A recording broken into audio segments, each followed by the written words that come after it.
So we're going to have a look at, so carpal tunnels are nice little common nasty that a lot of people have. And then sciatica is another favorite. Get that one. And they're both kind of similar because they're both related to a nerve and they're both related to the impingement of a nerve. So the carpal tunnels relate to the impingement of the median nerve. And then the sciatica is related to the impingement of the sciatic nerve. Impingement means like restriction or like lockdown. Oh, sorry. So the sciatic nerve is the longest nerve in the body. It exists, it exits the spine at the foramen of L4 to S3. The sciatic nerve travels the full length of the leg to the foot, branching to form other nerves on its way. The condition of sciatica is felt in the leg. It starts either because of stress in the above spinal segment, or in the case of full sciatica, it's due to tightness in the piriformis on the side of pain. For some people, the sciatic nerve passes through the piriformis, making them prone to a type of false sciatica, it's called. True sciatica is a result of the spine and disc issues, while false sciatica is a result of piriformis issues in some individuals. So the piriformis muscle, that has its origin on the inside here of the second sacral segment, and then it inserts to the top of the trochanter. So it's like this little triangular muscle coming out here. And when they get, that point in the middle of the buttock, which is the trigger point, which is also called by the 30. That's the belly of the piriformis muscle, and when it's tight, you know it. And then Judy's sort of thinking about. Is it a bit hot back there? With her elbow. Yep. The loving elbow.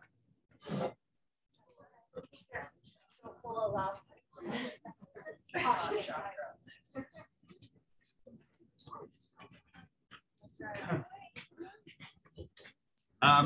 And in a certain percentage of people, that the sciatic nerve, instead of passing over or behind or whatever, the piriformis muscle, it actually passes through the piriformis muscle. And if that piriformis muscle goes hypertonic and cramps, it actually squishes the nerve and it creates referred pain down the leg, just the same as the other type of sciatica. So it feels the same because it's giving you this nerve thing happening. It's actually just caused independently by the muscle going hypertonic. But the true sciatica, which is neither here nor there, whether it's true or false, is the nerves here are coming out, going down the side. But if you get like a disc herniation or something, or a disc bulge, then what happens is the disc starts to push on the nerve, or the disc starts to collapse, and then that becomes narrow, which causes the gaps between the spine to become narrower, and then squishes the nerve as it's exiting, and then that's creating the referred pain. So that's more issue from bulging discs. So bulging disc, flattens it, bulges out, squishes the nerve, and then it gives you referred pain because it's a virtual pain going down your leg, but it doesn't come from your leg. It comes from you thinking it's coming from your leg because that nerve's picking up sensory information from your leg. And instead of picking up sensory information from your leg, that sensory information is triggering, I've got pain in my leg from here or the buttock, depending on the true sciatica.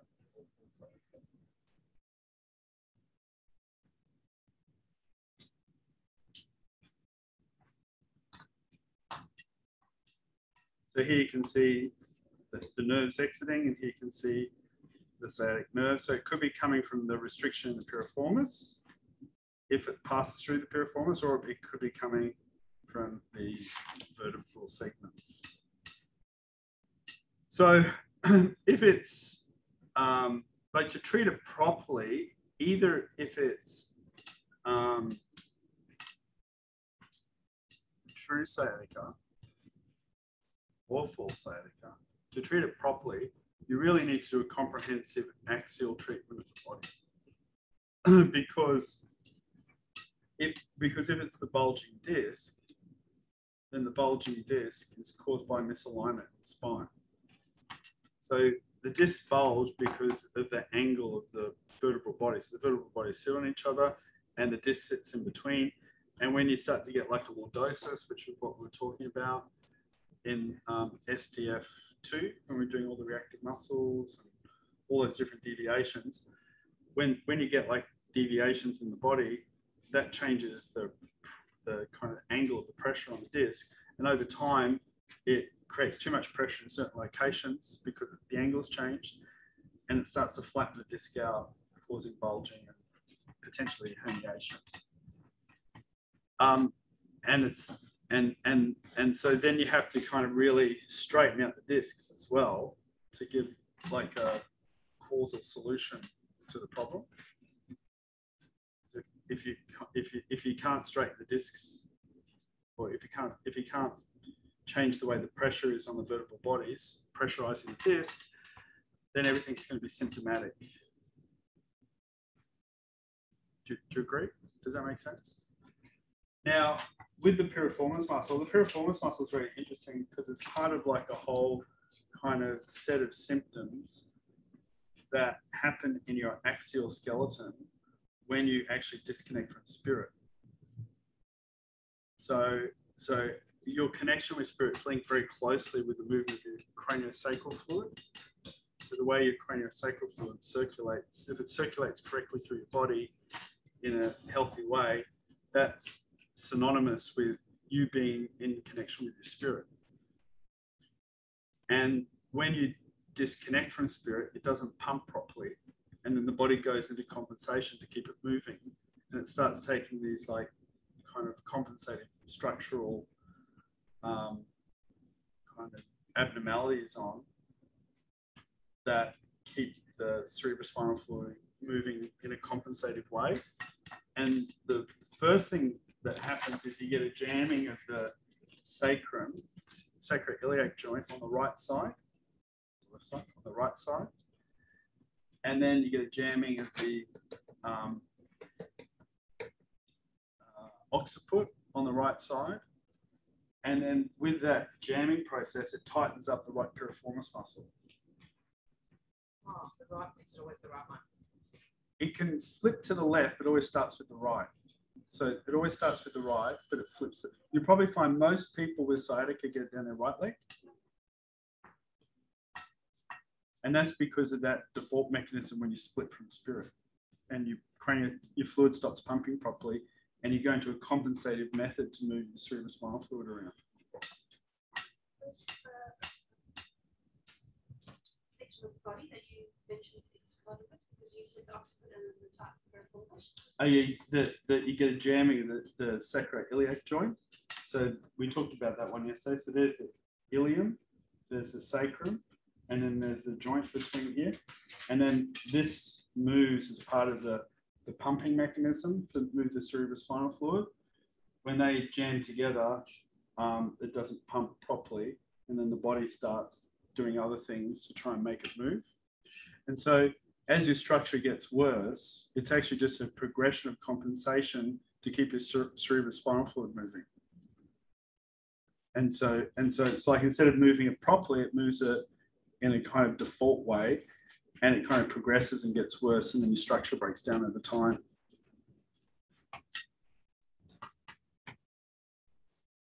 It's interesting, isn't it? So then you've got, and then when that happens, that will over time lead to compression of the vertebrae. When you got category 1, category 2, category 3. Category 3 has the lordosis in it.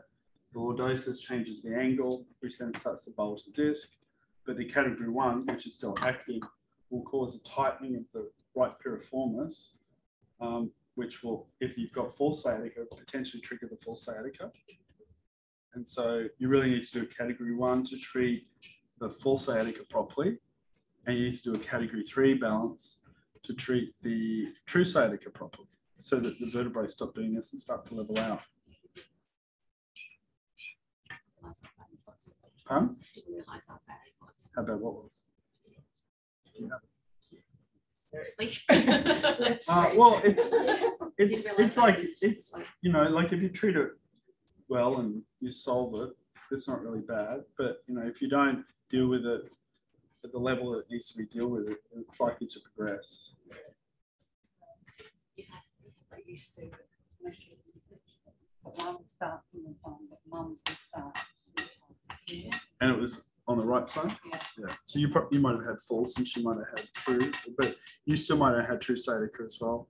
Can't really tell because it's a referred sensor. Often people get it down here. Yeah, hers would run all the way down, whereas mine only went probably halfway down my leg. I went to the doctor back then. Okay, because I was in my 20s, and he's like, nothing at all. Thanks. Yeah, and that's the thing. Well, it's a structural problem that's affecting a nerve. Yeah. So if the nerve goes through the muscle, the nerve goes through the muscle. It's like you can't. No, and it's not a problem if the muscle's not hypertonic. So you just got, and the only way to solve it properly is to get rid of the category 1, which also means you're going to reconnect with spirit more fully, because it's like that your cerebrospinal fluid circulates in a healthy way when you're connected, and when you disconnect partially, you go into a default compensative mechanism to move the fluid, and the category 1's that primary default compensation mechanism. So, and it could be severe or minor, and if it's minor, it probably won't even trigger a sciatica problem. But everyone's a little bit different. So this is like looking at it less comprehensively than what you'll be able to look at the end of structural paradigm. So at the end of structural paradigm, you'll understand, the cerebrospinal fluid and how it relates to spirit. When you do bioharmonics, you'll understand the evolutionary nature of stress and how we can evolve through our stress or evolve beyond our stress, so that we're not collecting stress and getting kind of swamped by it. And then how that relates to the axial alignment of the energy systems.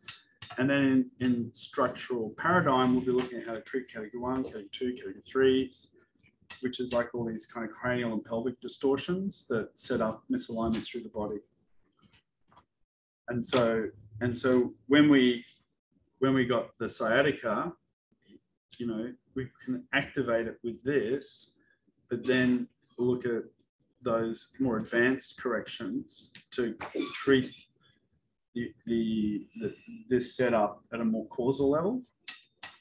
But you can still get good relief from doing it this way. And, you'll be, when you learn that, you'll be kind of going, oh, now I can do this with it. You know what I mean? So you'll be able to like plug things into it that you've already learned previously. So the procedure is put neurone mode in circuit, because like the carpal tunnel, it's a neurological issue. So there's structural things that are impacting on the nerves, creating pain. Perform a hamstring stretch. Continue to stretch until the sciatic pain activates. So it's often when that leg's stretched, it'll trigger the pain. Stretching is actually good for sciatica, like it helps to relieve a lot of the symptoms, but it also can also activate the stress as well.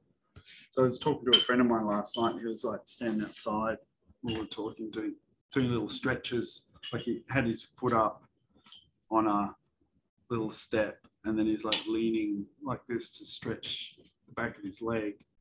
is it hurts a little bit, but I'll be a lot better in the morning if I stretch it because he's got sciatica at the moment. So perform a hamstring stretch, continue until the sciatic pain. Activate the pause lock.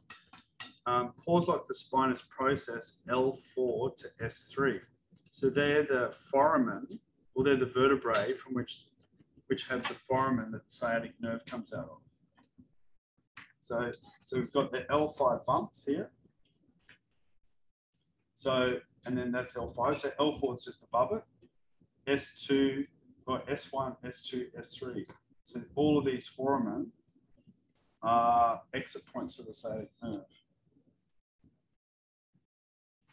CLGV20 to activate the track mode. So if I put neuro mode and stretch, I'm stretching where I'm feeling the symptom. And then when I do the L4 to L5, I'm going to where the exit, the kind of the origin of the nerve is, and where the bulging disc could be involved.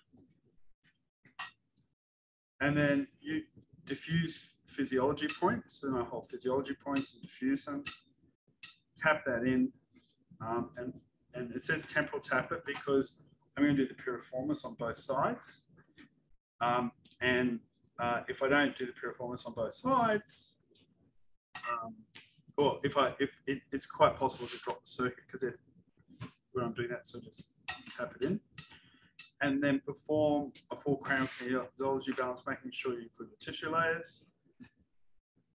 So when you're doing a cranial kinesiology balance, it can open up the cerebrospinal flow and things like that, which can help release a lot of structural problems. So that's like an activation, that's a correction. We don't know how to do that yet. You might just want a suture correction, or like on Lewis, it came up with a hologram, so I just use my database. How's your wrist feeling? Is it improving? Yeah. So tell the chippies to go easy on you tomorrow when you start. What? So say, oh, I'm feeling like, you know, my healing powers are opening up in my hands. I can't really carry anything too heavy today.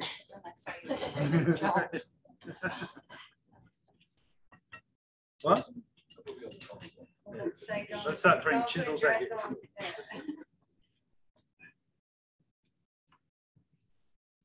All right. So who currently? So do you currently have sciatica? Do you want to come up and have a look at it? No, did you say? Okay.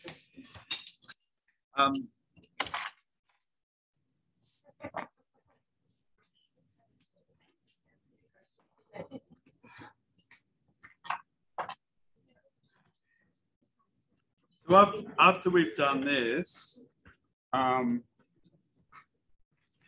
what we'll do is That's smooth side down, isn't it?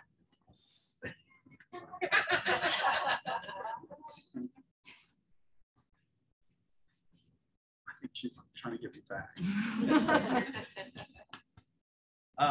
So after we've done this, you can just go and practice either the sciatic one or the carpal tunnel one, depending on what you think might be best. And then when we do the next course, which is cranial kinesiology, on day 3, we've got, it's basically integrating the cranial kinesiology with other things. And so what we can do is we can, you know, do shoulder balances, hip balances, knee balances potentially, and then use the cranial kinesiology as a correction. So we can use set up items from what we've done this week and then put them into the cranial kinesiology. And so that'll be consolidating what we've done today. So I'll loop back what we've done and connect it with something else, which is a lot of this semester, from now on, there's a lot of like reintegration of stuff within the courses where we start looping stuff that we've done already back into what we're doing now. So like the first semester, it's all kind of new. Sorry, the first year, it's all kind of new stuff.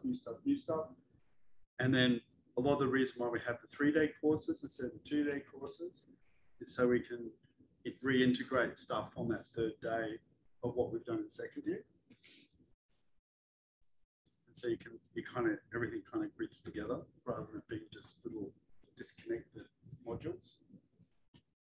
All righty, right to right face up. Is yours on the right side or the left side? Right. And it's interesting, isn't it, how that works when you just jam up on that right side. So I'll just grab your arm, hold.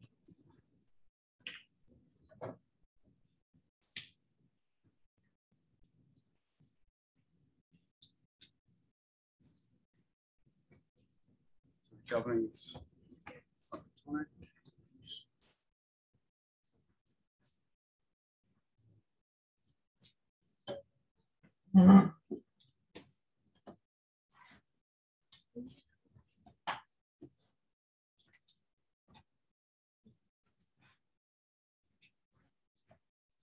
You're really a lovely group to teach. You're all right, so. Yeah, I know. But you're a good group to teach.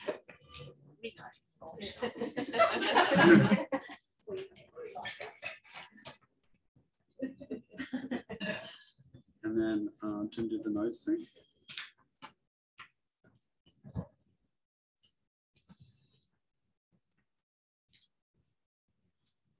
Excellent. All right, so because it's a nerve problem, we're setting that as the original context. So we go neuron mode, put that in circuit. So deep touch neurotransmitter and deep touch cell. And then it's on the right side. So I'm working my way without losing my circuit down to the leg. And then I'm going to muscle test as I move the leg, but I'm just going to stretch the leg up. And you can tell me when it starts to feel unpleasant. Yeah, so you can feel that sciatic pain a little bit then. Yeah. So we don't want to, so it's twinging and I've got an indicator change. So that's enough. So it's activated something. So the body's got something to kind of grasp. And then that's the business end of the issue. And then we go to the kind of the causal end of it where it's been triggered. So we've got the spinous process from L4 to L3. So I might just tap that in to hold the circuit. Like if it was in clinic, I'd just sort of like fumble around and touch it because I've got a lot of experience, but you don't want to get the wrong points when you're doing it. So I'll get you to sit up and maybe face the wall, if that's okay. So I'm going to try and find, you see me on video?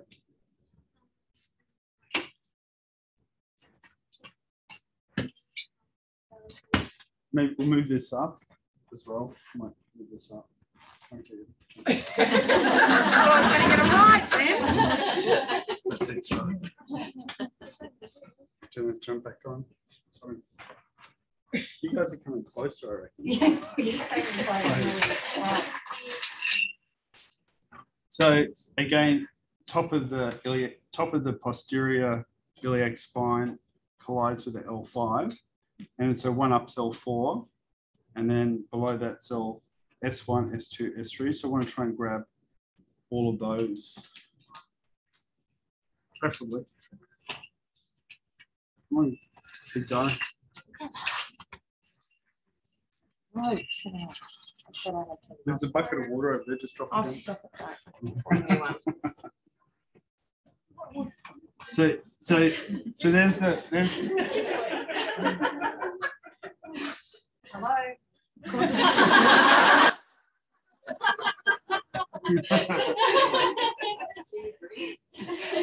Any more? I got you in.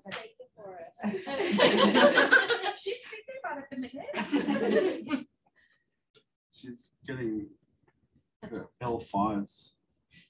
So here's the L5 bumps, and then we come into the midline, so that's L5.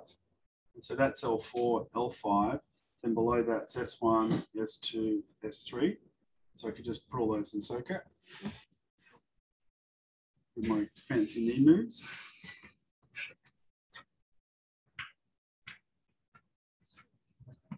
go.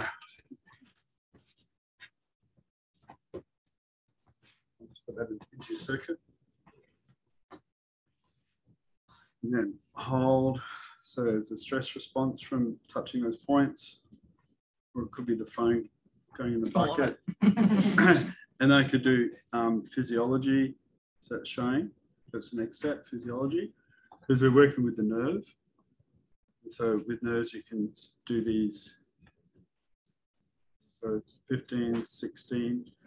So pleasure, reward, play. Got enough play.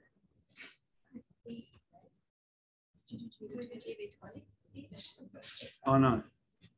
So I just flick the physiology out and I'll do GV20. So the GV20 is establishing the connection to the leg and the spine where it's exiting. So it's like looking at all of that as a subject of interest. And then I do physiology. And I go here and here, and 15, 16, play.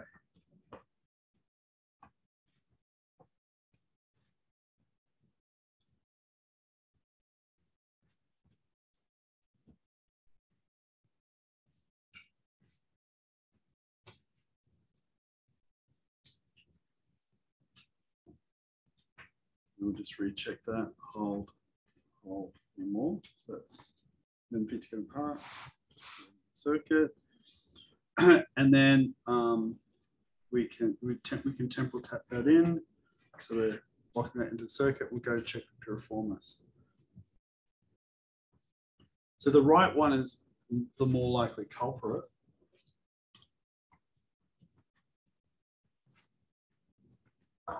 So it's always good to see what it's doing. So that's locking. And if I jam it, it goes into second stage stress. And I'll try this one and then hold. And this one's not. So hold, it locks, jam, and feel it start to waver and unlock. But we could look at it as a reactor as well, which could be fun.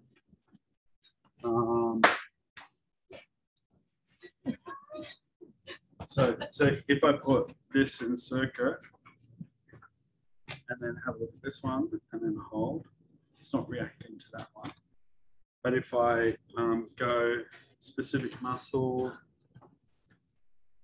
reactive, and touch the pericardium, light touch, and then put piriformis in because it's a pericardium muscle. Then I put that in as a reactor, and I can check the meridian circuits with deep touch to see if there's any reactives to that one. Notice how I'm only doing one piriformis muscle, and I'm doing the one where the sciatica is on, because you can only look for one reactor on one muscle. And why are you doing that? Because the other one's light touch, so the other one's got more energy because it's got hypertonicity in it, so it's sucking energy. So this right one, which is tight, yeah, no, it's good. You can self-educate. It's good. Take some pressure off me. So this right one, which is tight, has too much energy. So then it's likely to be a reactor. Okay. So then I put it in originally as a light touch alarm point. Yep. Then I put it for the pericardium because it's on the pericardium circuit. Then I put the hypertonic piriformis in the circuit. Yep. Now I'm going back through the alarm points and showing up to show up deep touch ones, which are the under energy ones, feeding their energy into the over energy one. Is that good? Yep. So where was I? Deep touch. So deep touch, deep touch, deep touch, deep touch, deep touch, deep touch, deep touch, deep touch, deep touch, deep touch. So the kidney showing. Large intestine showing. So kidney and large intestine.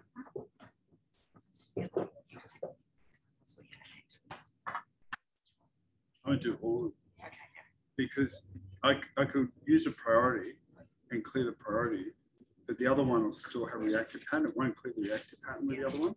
And it still means that it'll have too much energy because of the other reactive pattern. So it doesn't really matter which one I do as long as I do them all. So kidney. All right, so with the kidney, we've got psoas, we've got iliacus, we've got upper traps. Anything else? No. What?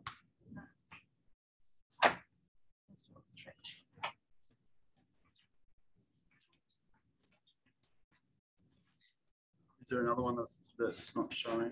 So it says there's another one that's not showing. Iliacus, psoas, and upper traps. It's a bit sad. And then we'll go large intestine then. So put large intestine on. And so we've got fascia lata, hamstrings, quadratus lumborum. What? Bicepral femoris. So the hamstrings, all the hamstrings. Yeah, so I could just do the hamstrings. All right. So then with that one, we know we've got that. We'll do that. We'll have a look at the kidneys after, rather than get stuck on something that we can't figure out. So at least I keep moving, finding solutions rather. And sometimes when you just shift energy, you know, things become clearer. And if you just sort of go, oh, what's the kidney one? What's the kidney one? Can't find it. Can't find it. What's the kidney one? And then going back over again. Much better go to the large intestine one and clear some stress out rather than just waste time not being able to figure out how to deal with the kidney. All right. So quadratus lumborum and the hammies. All right. So let's check them individually. So quadratus lumborum, and I've got it the thing tapped in. I've dropped out the reactive thing. I've tapped it in at the piriformis test. So they're both locking. And then can I get it to turn over?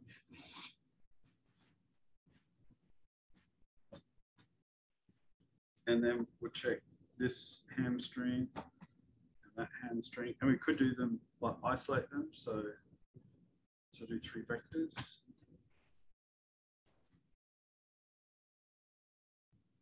So the one, what's the more lateral one called?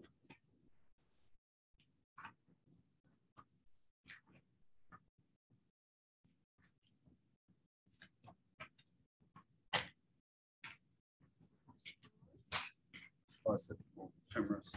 And what's the spinal reflex for them? It's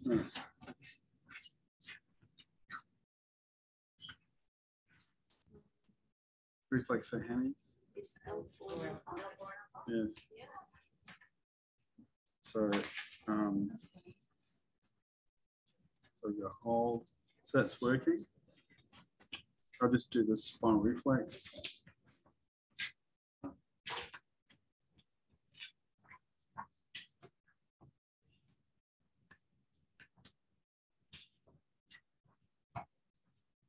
So I isolated the individual hamstring muscles and then hold. So they're all good now. I'll challenge it. Hold. Yeah. Alrighty. So what I could do while I'm here, rather than just to minimize the flipping, is I could do piriformis this way. It's this one now. Change because she turned over. So hold. So I've got that one in circuit, and I could go hamstring, hamstring, hamstring. Oh, that's good. And then hamstring, hamstring, hamstring. So that same one, the bicep. No, what's the medial one? Semimembranosus or tendinosis. So semitendinosis is reactive to the piriformis. And then I could check. You can actually do the quadratus lumborum from the front as well, or when they're face down, and then hold, and hold. So her right quadratus lumborum is reactive to the piriformis as well. So then, yeah. Hold. Getting cued. Hold. So I've got the unlocking piriformis in. I jammed it. You could spindle it as well. So that was this side, and then hold. So that one's locking. So that's the correction. And then hold. Semitendinosus. I'll drop it out.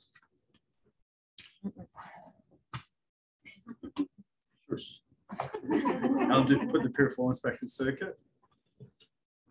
And then we'll challenge it. Hold. And then hold. So that's the large intestine component. Can I get a flip back over, please?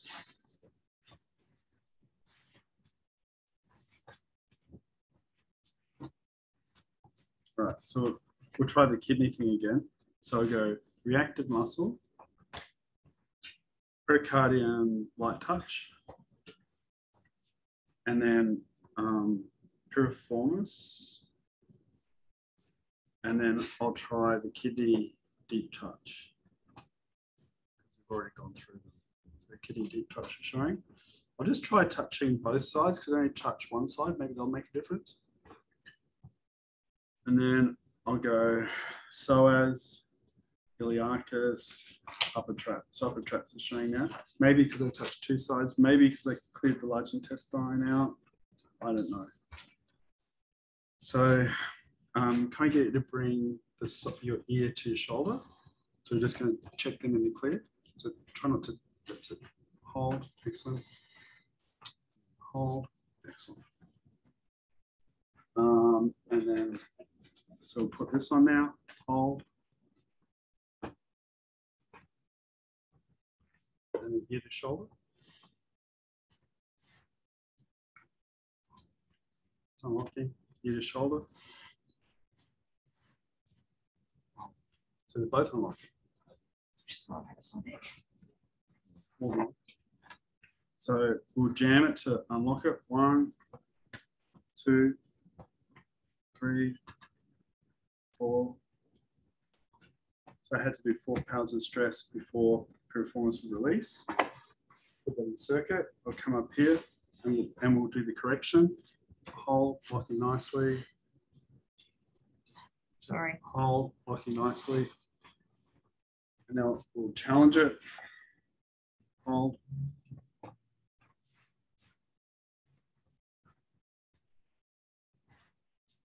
Hold.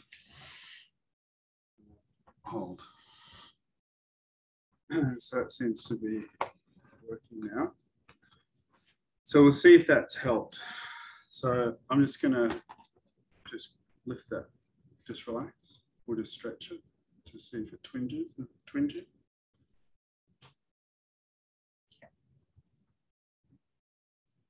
It's a lot higher.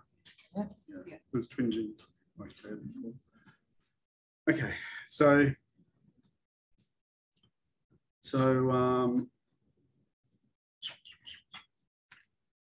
what we can see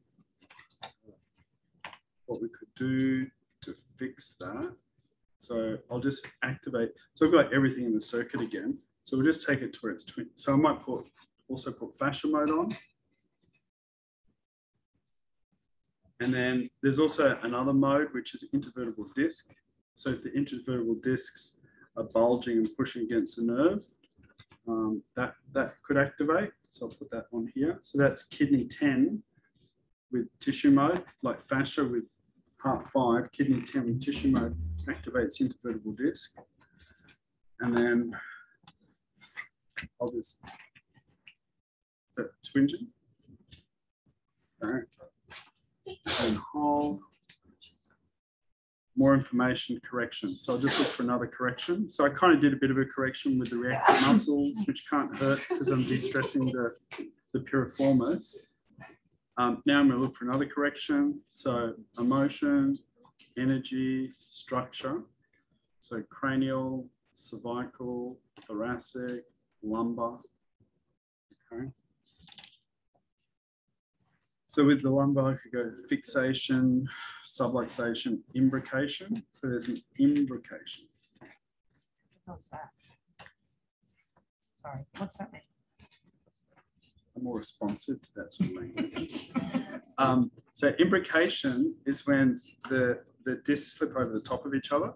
So the discs have these little facets on where they fit on top of each other, and the imbrication is when they slide off and drop down.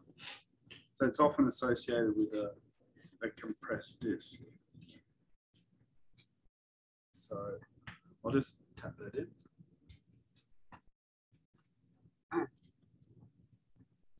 So to work with it, well, to activate imbrication, so we do this in structural paradigm, but I'm just introducing it now.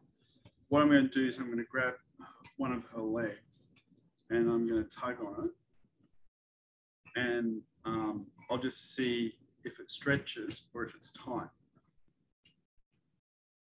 And interestingly, you can only have an imbrication on one side.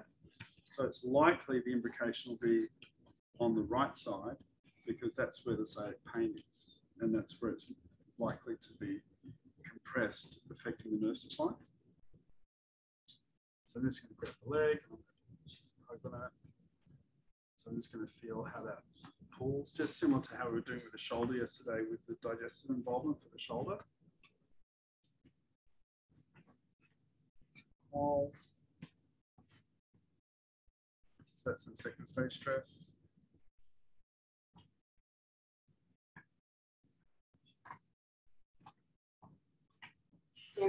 Come in. This one, and this one's moving a lot more.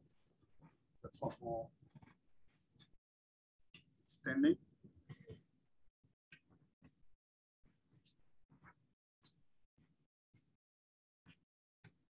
Hold. And when there's a imbric, and then we can see what vertebrae it is. So now I've like activated it. We know it's on the right because the right didn't move and the left moved more. So it's a stretcher. We go, there's something compressed on the right side, which is supporting the understanding of the sciatica being active on the right side. Now I'm just going to go down to the lumbar. So there's L5, L4, L3. So L4, L3 is where the body's saying the imbrication is. So the same dude who invented muscle monitoring, an orthopedic surgeon called Dr. Lover, started writing papers about it in the 1920s or earlier, also came up with this concept of the Lubbock reactor system, the Lubbock brother reactor system. And it's about basically how vertebrae mirror each other on the spine. I think I might have mentioned it before. So L4, L3 would be cervical 1 is L5, cervical 2 is L4, and cervical 3 is L3. So these two vertebrae, S2, C2 and C3, are going to be mirroring L4 and L3. So they're going to be imbricated as well. So is that there? Roughly, I'll show you. I think I'll be pulling it. Yeah, so there you go.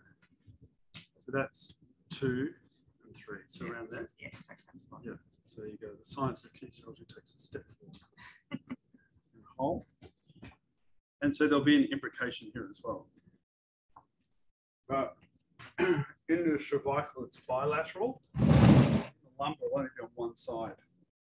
That's why on her, in Emma's case, it's on the right side. So now I come over here, and I'm just going to tug that through it tight because I've got the hold.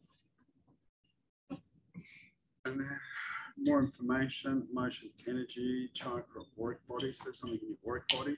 So let's check your auric field.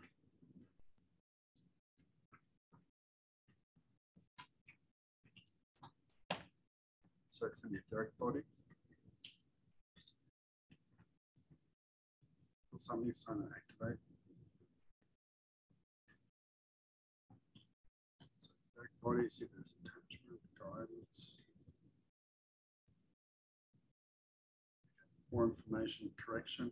So structural correction. So there's a lovely little structural correction for this one.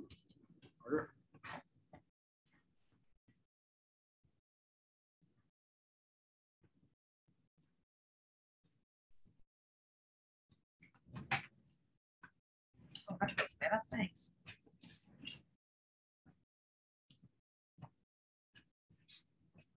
And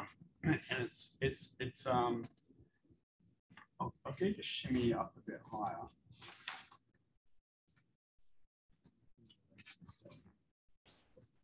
And then a little bit higher. That's perfect. So just the head's right on the edge of the table, which is good. But it's not like dropped off the edge, so it's sort of starting to drop a little bit down. And what I'm going to do, just get you to really relax. I'm going to take your hands off your body. And what I'm going to do is I'm going to create this compression wave through the head down through the vertebrae. So I'm just going to push and relax. And I've got to kind of angle the head so there's a binder compression. So instead of pushing, if I push, it goes like, squishes it back more. It's not getting the result I want. I want to squish it so it sends like a wave through the spring of the spine. And what it should do is it should go all the way down to the end of the spine and bounce back. But if there's like blocks, it won't bounce back, it gets stuck on the block. And so as I do it, it becomes sort of like fluffing a pillow of all the little discs going all the way down the spine. And another important thing, so I can see that moving. Another important thing here, is that okay? It's not very uncomfortable. Yeah. So another important thing is I've got to do it so my hand's coming back so I don't dampen the rebound. So if I go and I leave my hand there, you can, it feels totally different because the forces come back as it's coming up. I've quashed it by keeping my hand there. So if I do it, I've got to go boom. And my hand's just coming straight back off. And then as I do that, it's going to be opening up all the discs going up and down the spine.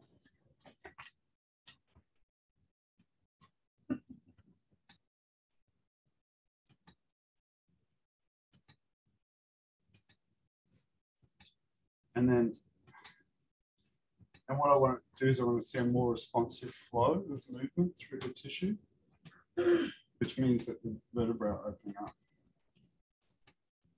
And then also I want to make the rhythm unpredictable. Because what happens is when you establish like a clear rhythm and people start predicting it, they start actually like compensating against it. So if I go boom, boom, boom, and it starts opening up, and just say she's got like, you know, emotions associated with it that are uncomfortable, then she'll start to like, you know, using sort of inbuilt compensation strategies, resist the movement to avoid feeling uncomfortable. So if I create an eclectic rhythm that she can't predict, then it'll bypass that sort of mechanism.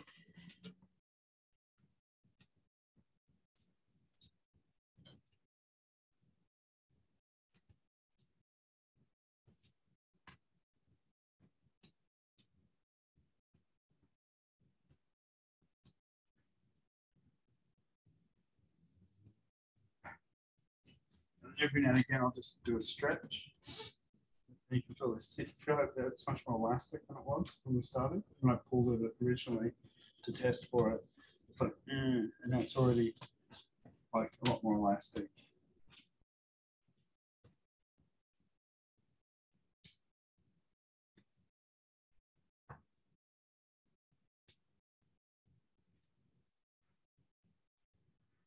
I'll just come down here.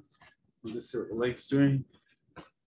Just relaxing. See that stretching much more now? Before it was like gripped, now it's like released. And it's on par with that one now. So it's not like pulled in. Go hold anymore. And then we'll test the response in the leg. So I'll just gently lift it up.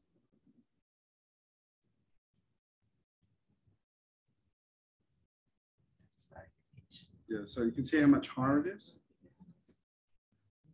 And where are you feeling a pinch in the leg? Or? Just for there. Okay. Now, I'm just going to do the fascia again because we haven't actually done a full fascia correction. So the fascia.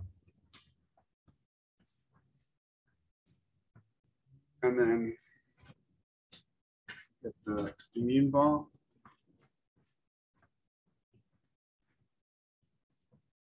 The fascia again, different muscle connective tissue.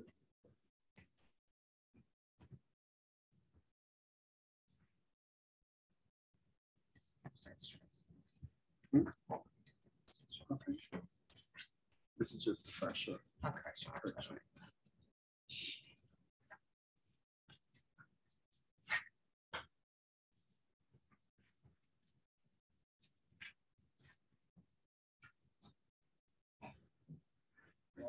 More. Let's see how that feels.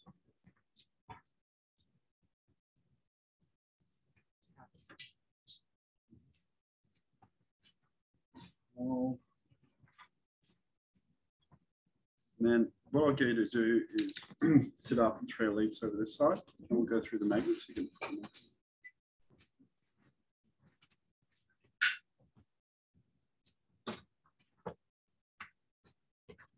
So, because it showed up as an imprecation, it's likely to be true sciatica. So, have you had any scans on your lower back? So here it's showing stress.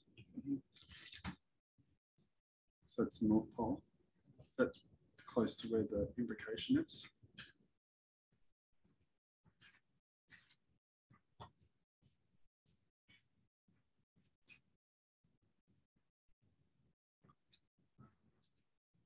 Charlie, can you just hold that for me?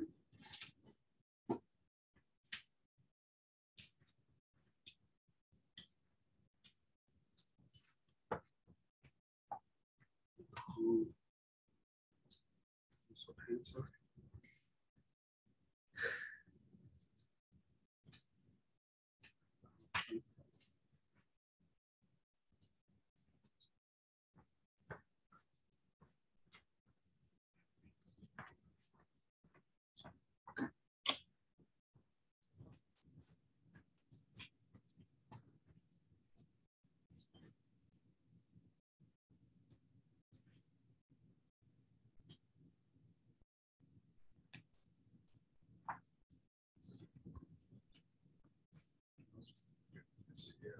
I'll see if there's any more indicator changes. So we'll just go back one more time and check the stretch, if that's okay.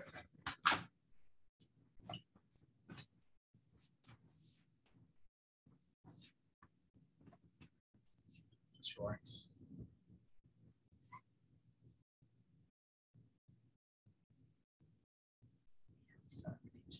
So you can see how where it was pinching down here, it's now pinching up there. So, and then later on when we do structural paradigm, we'll be looking at the you know, lumbar vertebrae. Yeah, we could. It's likely to continue to improve for some time. But you know, if it sort of plateaus and only goes so far, when we do structural paradigm, we do like the different categories, spinal categories. They'll make a big difference to it as well if it hasn't got better from what we've done. You're welcome.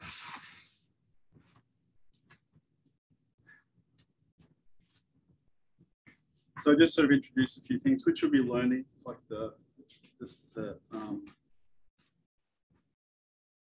yeah. I learned that in a course called Body Mind Centering, and then I sort of tried it for different applications, and kinesiology worked really well.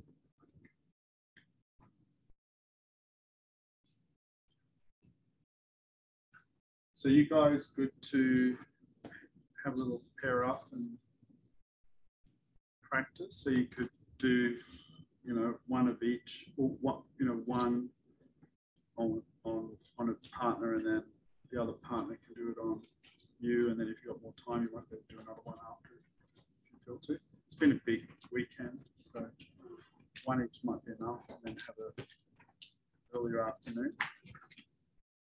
And then in between, you can stop and have a break.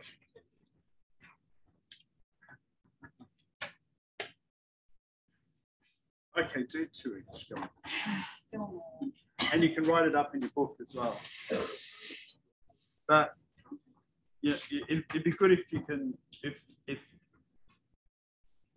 we can activate something like that. That's not a problem.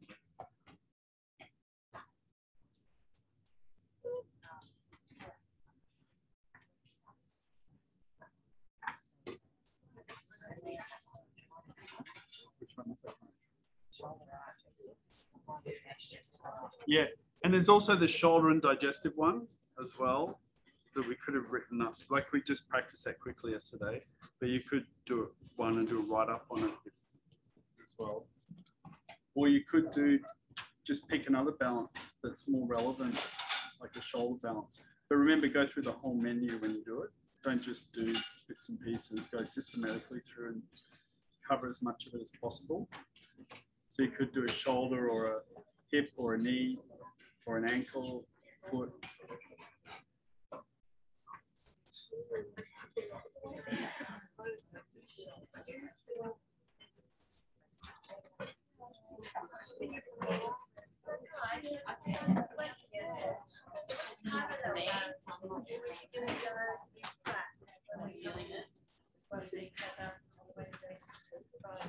Well, what I suggest, wait for cranial parallel, because the cranial and we've also got that time slot on day 3 of the cranial to actually practice it. And then what I'm more concerned now is being to like if you're practicing all the movement techniques on time, it's a direction rather than like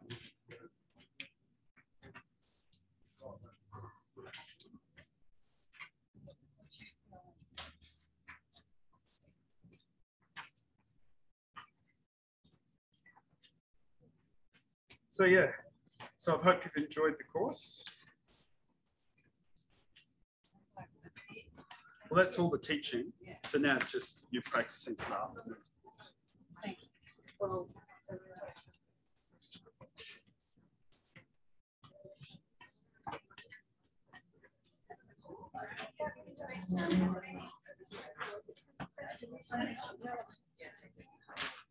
Yeah, try. You can do one that's more relevant to the body.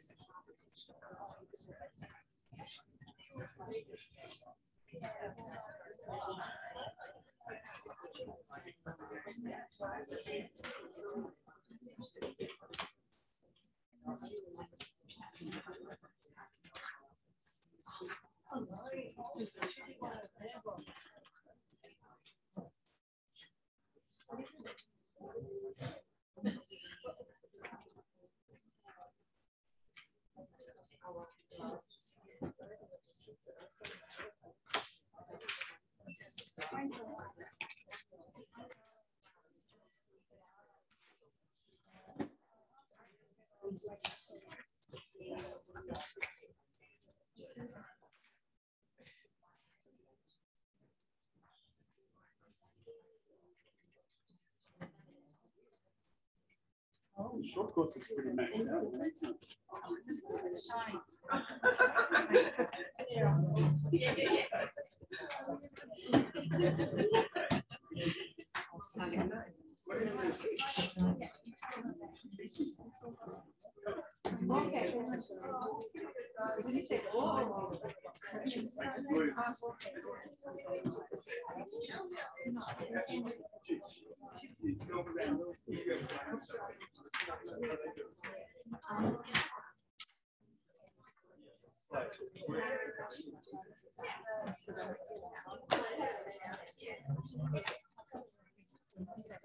Yeah.